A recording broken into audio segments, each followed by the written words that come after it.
Olá, viva então, muito bom dia. Ora, cá estamos para mais um especial Euro 2020 e Portugal já tem sucessores, exatamente a Itália é o novo campeão de Europa. Portugal foi campeão durante 5 anos devido à pandemia, mais um do que estava previsto.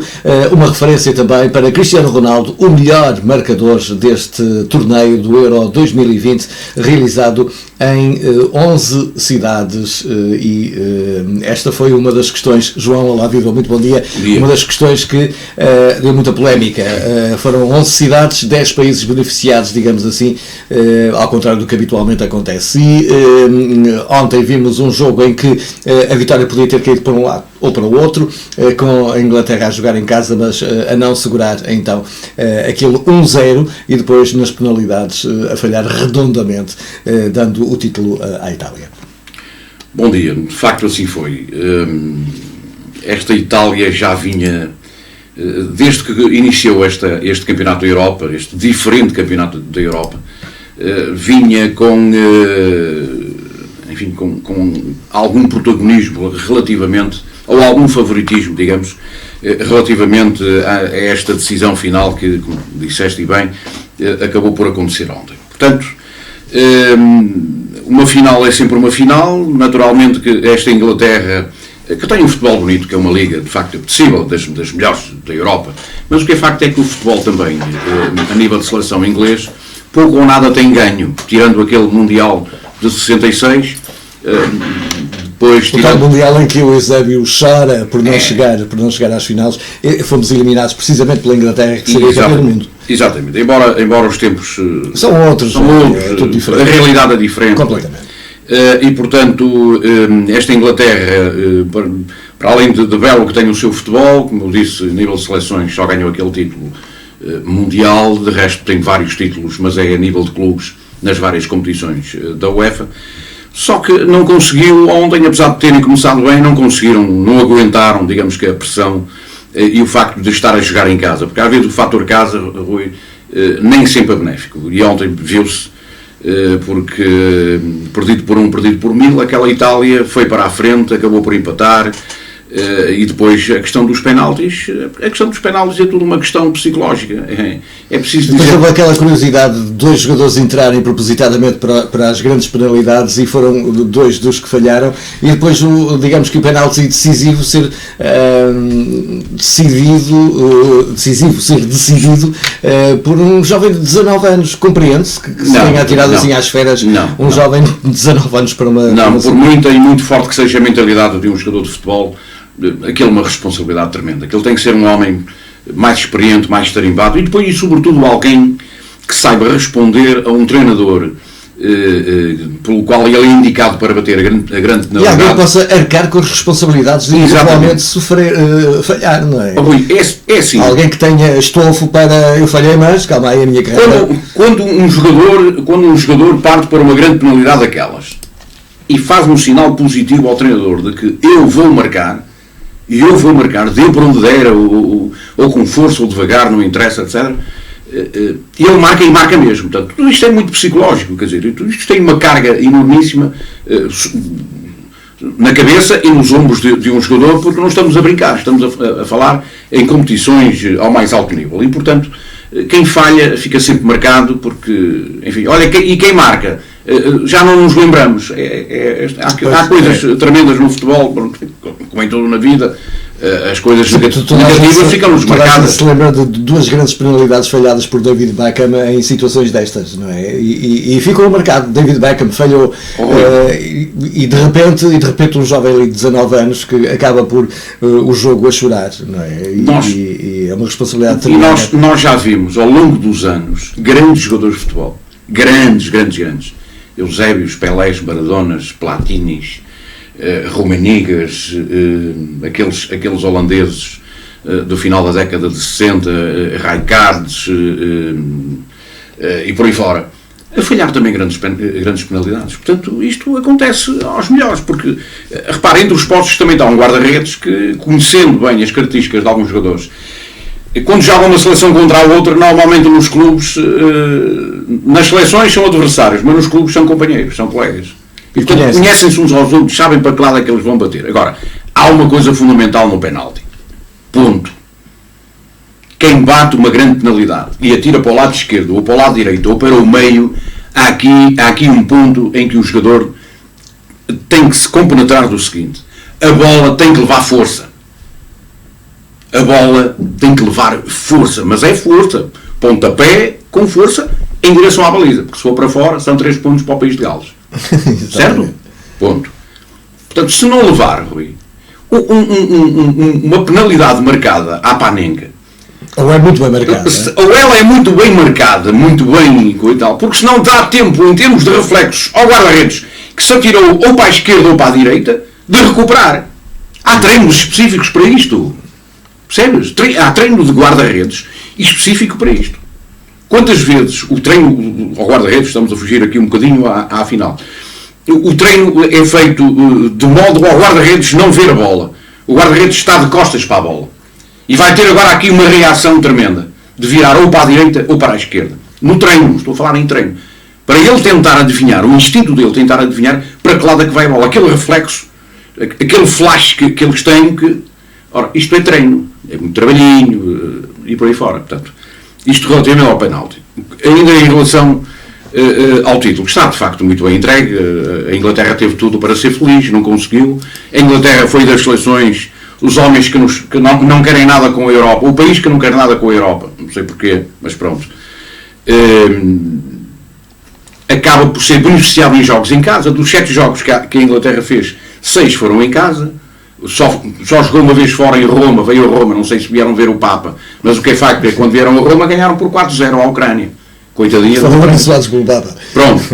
E o resto... foi tudo em casa. Claro, foram dos mais beneficiados. Tiveram tudo nas mãos, tiveram tudo para ser felizes. Encontraram uma Itália que não tinha nada a perder, claro, que utilizou os seus melhores jogadores. E a Itália é um bom sucessor para Portugal, digamos assim. Era. Agora, eu creio que é muito jovem esta seleção inglesa, poderá vir a dar frutos, tudo isto, enfim, mas faltou-lhe alguma maturidade, porque o futebol inglês também é assim, Rui. O futebol inglês não se encaixa muito bem com o latino. Nós sabemos roubar a bola. Nós sabemos reter a bola. O inglês não sabe. O inglês sabe é fugir com a bola. E às vezes lá vão para ali fora, lá vão, deixa-os ir. O nosso futebol é um bocadinho diferente. É pensado de outra maneira. Olha, entretanto, Ronaldo, lá está, o rei dos marcadores neste torneio. Olha, como é que um homem que já está de férias há algum tempo... Há 15 dias de férias. Pois, há 15 dias de férias, acaba por ver como nós vemos... E portanto ser o melhor marcador da Europa. Isto é um bom pronúncio, sabes para quê? Para a bola de ouro, para o melhor jogador do mundo. Portanto, tudo isto são pontos que vão contando e portanto o recorde dos golos pela seleção pode ser batido já a seguir, ou seja, em setembro, creio que a 3 de setembro Portugal já joga, já é um jogo de seleção e portanto pode ser que o Ronaldo nessa altura já faça o gostinho ao pé e portanto ultrapasse lá o iraniano. Eu só estava aqui à procura de saber quando é que Portugal joga, mas eu sei que joga em setembro. Em setembro, é por aí. E portanto... Está a contar para o Mundial. Exatamente. E portanto é mais um recorde, mais uma alavanca para ganhar esse título ambicioso, Rui, porque o Ronaldo enfim, não para. Não para um fenómeno, não para de nos surpreender. E depois há uma outra coisa, Rui, em volta do Ronaldo, como sabes. Há toda uma máquina, um marketing em volta dele, da imagem dele, do CR7 e por aí fora. Rui, não é por acaso que ele tem contratos com algumas das grandes marcas mundiais. Tem contratos vitalícios, Rui. E aquilo é muito, mas muito dinheiro. Um contrato vitalício é como se fosse uma reforma dourada. Pois, é mesmo. Não é? É mesmo. Mas há reformas douradas. Estamos a falar do nosso sistema. Sim, há reformas douradas que nós sabemos de quanto é. Ele não. Ele é... Pronto. É uns milhões. Claro. Nem imagina. Olha, vamos deixar o Euro 2020 jogado em 2021. Título, atenção, fórmula de campeonato que não se vai repetir. Já agora... Sim, esta fórmula inventada pelo Platini, esqueçam. Isto ficou assim, morreu assim, foi feita a experiência e foi para comemorar os 60 anos deste campeonato do mundo e, portanto, fórmula como esta não. Poderá, como tu já disseste, haver uma parceria de dois países. Aliás, com a nossa candidatura ao Mundial de 2030, o que eu acho muito bem, Rui, porque nessa altura serão muitas seleções e o nosso país não consegue. Tu não tens Claro. estádios no nosso país e conheces E a também Península como eu. Ibérica pode funcionar como um todo. Exatamente. E a Península Ibérica, e eu acho muito bem que nós nos encostemos aos espanhóis, claro que sim. nesse E aos sentido e nós. tal. E também para dar a conhecer ao mundo, porque há pessoas, sobretudo americanos e por aí fora, que quando se fala em Portugal pensam que é o mesmo país que Espanha. E não é.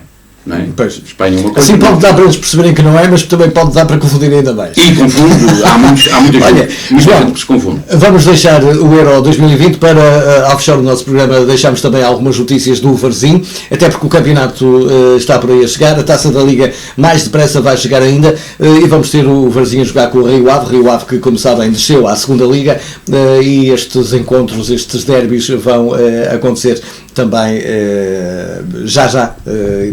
no próximo mês, este mês, não é? A Taça da Liga este mês, dia 25. E então, que notícias é que tens de Varzim? Como o Varzim a receber o Rio Ave para a Taça da Liga, assim ditou o sorteio desta primeira fase. Como sabes, há 2 fases antes de entrar na fase de grupos.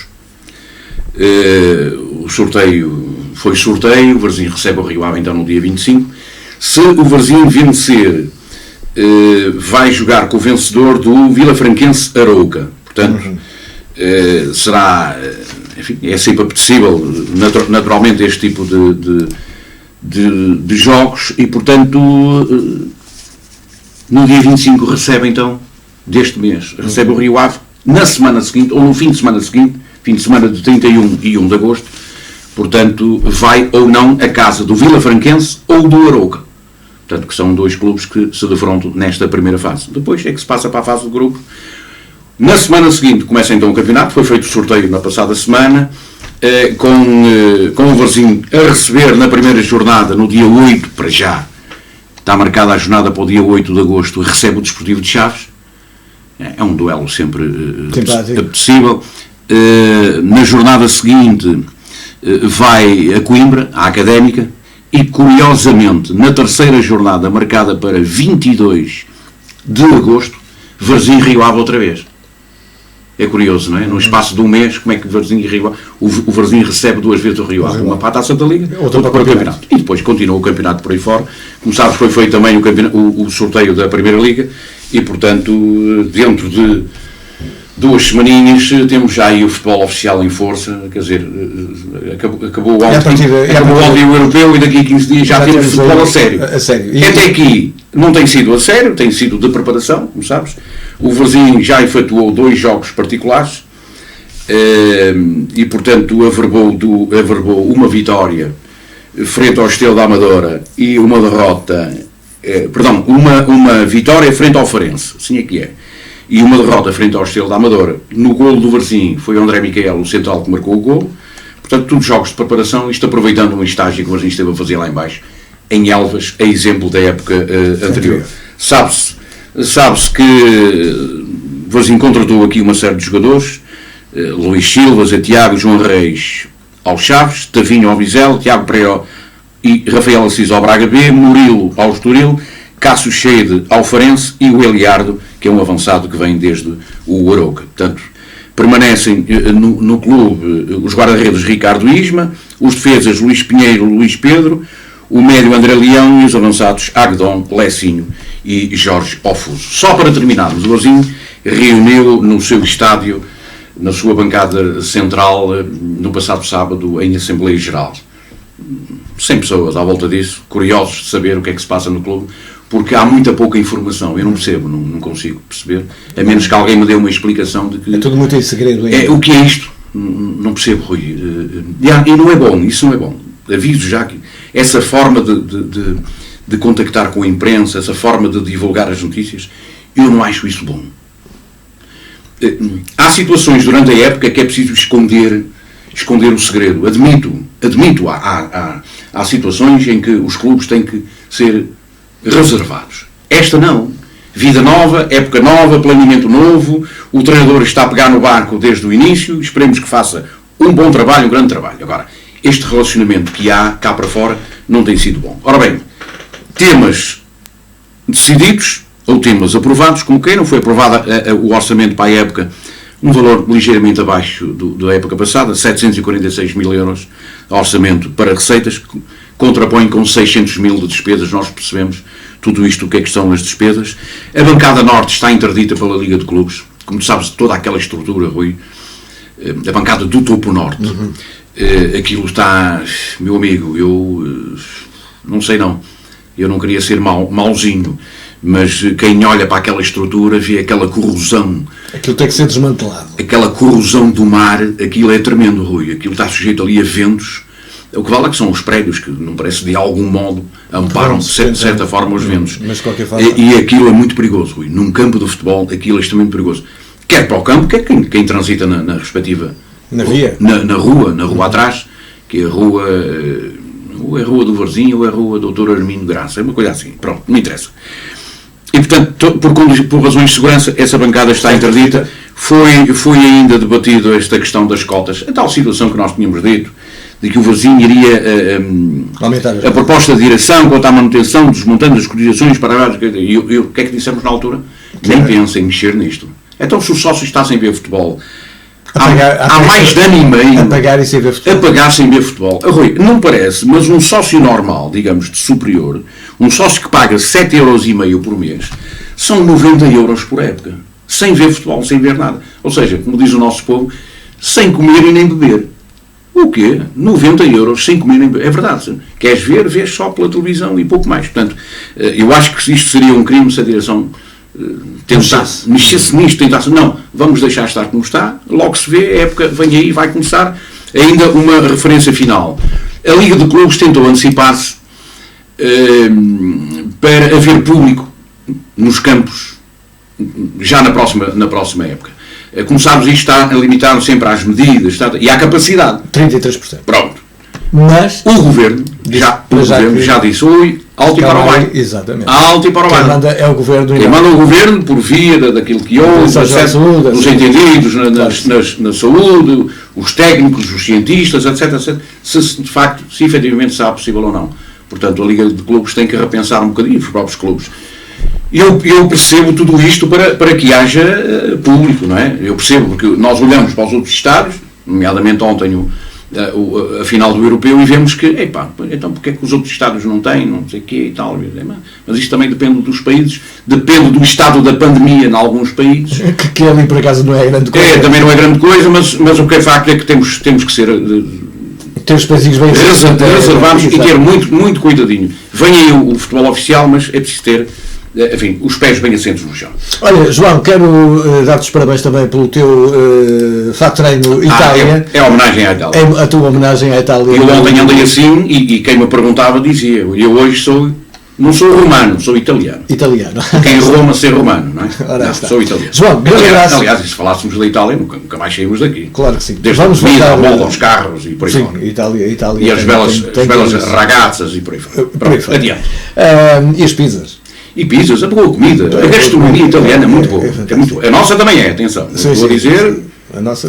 Até se calhar é melhor. Olha, João, vamos marcar encontro para breve, não vamos dizer quando, até porque vamos tentar ter aqui um programa inteiramente dedicado ao Varzim, a ver, vamos, mas de qualquer forma está aí a chegar também o campeonato da segunda Liga. João, grande abraço, tudo bom e até um destes dias. Grande abraço, vamos tentar, vamos olhar para a nova temporada futebolística e vamos ver o que é que será possível fazer em termos de, digamos que, coisas novas. Isso é que nos interessa. Ora, está. Coisas novas, inovações, porque se for chapa 5, como se costuma dizer, quase que nem vale a pena sair de casa. Exatamente. Portanto, tudo bom e saúde, sobretudo, para todos. E se for o caso, boas férias.